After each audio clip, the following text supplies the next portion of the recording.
Hey guys, wanted to make a quick video. I just came out of this coffee shop in Scottsdale Quarter.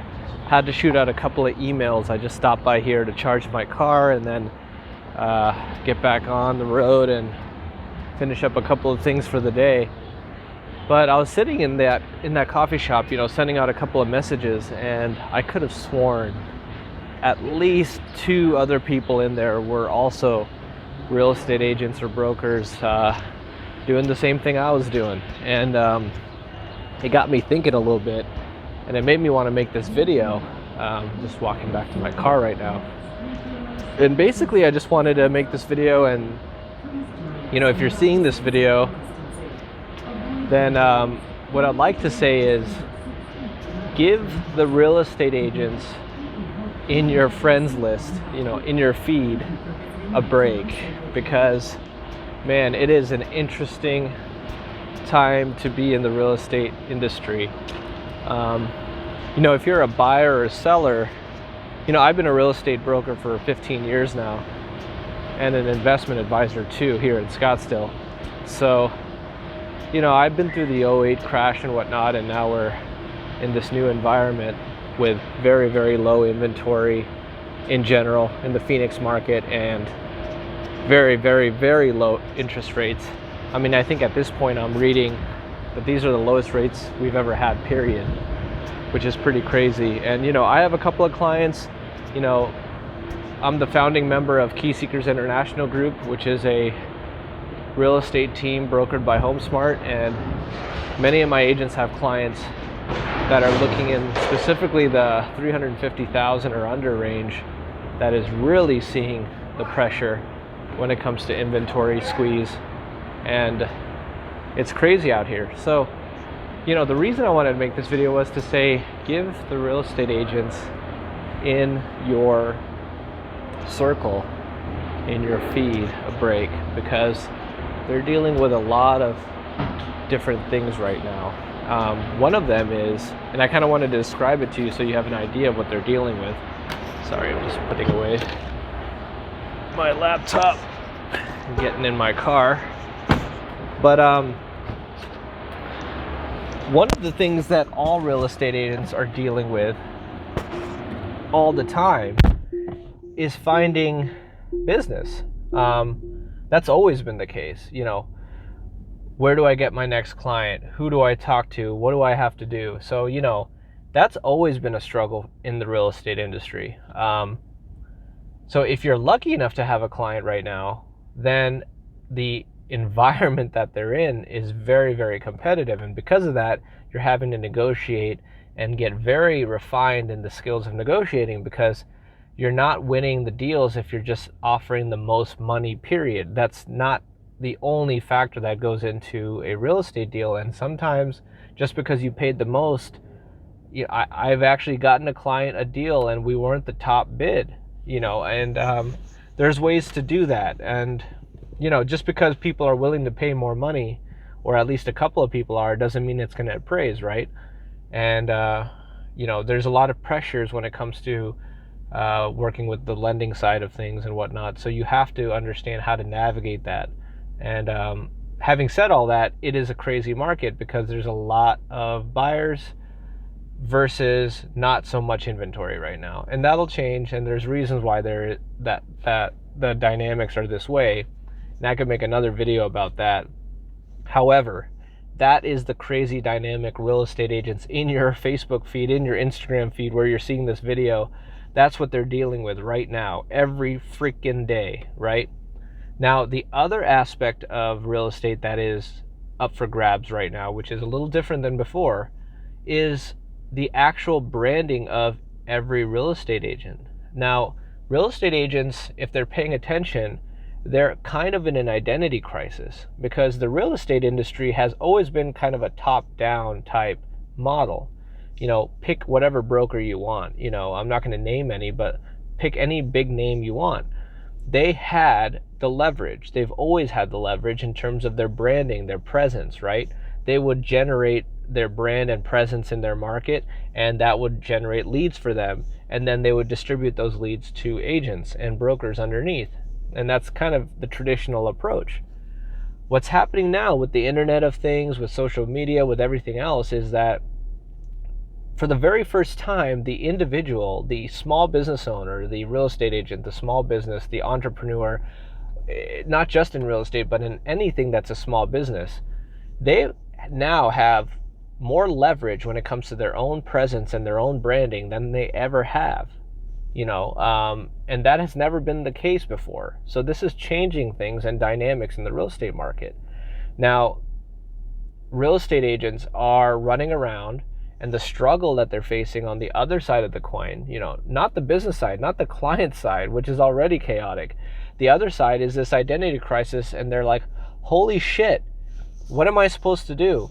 Do I double down, triple down, try to figure out how to market myself, how to brand myself? What am I trying to say? Who am I trying to represent?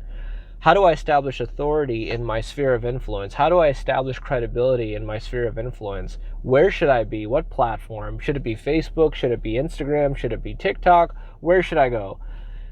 Or should I just buy leads? Now remember, the internet has opened up a lot of things. It's opened up the potential to find clients and buyers and sellers, right? Not just for the agent, not just for the broker, but other companies, right?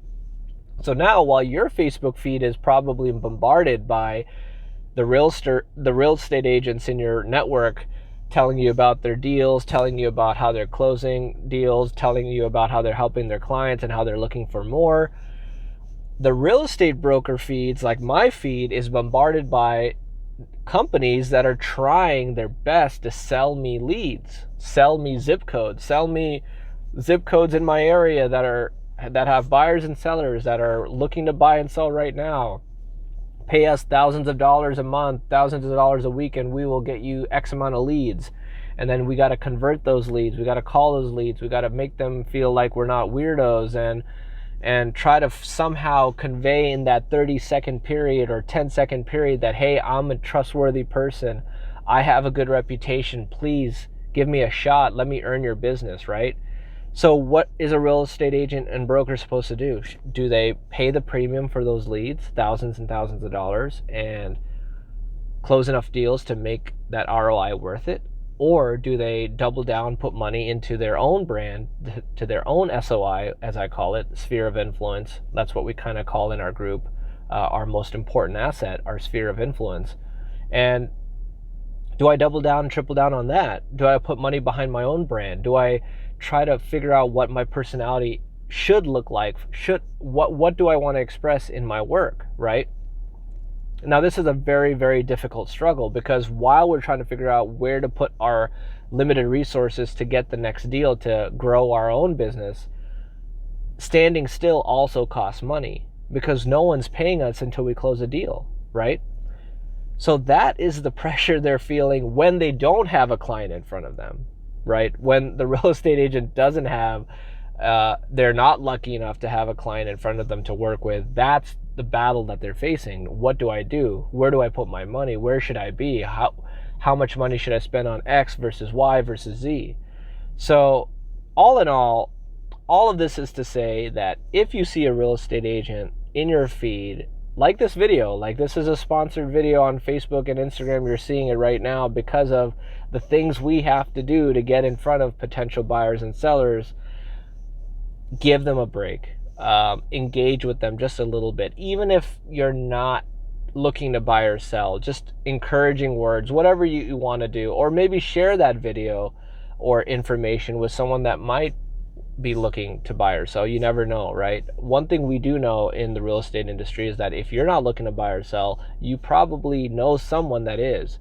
There's degrees of separation, and the entire business model, if to be successful.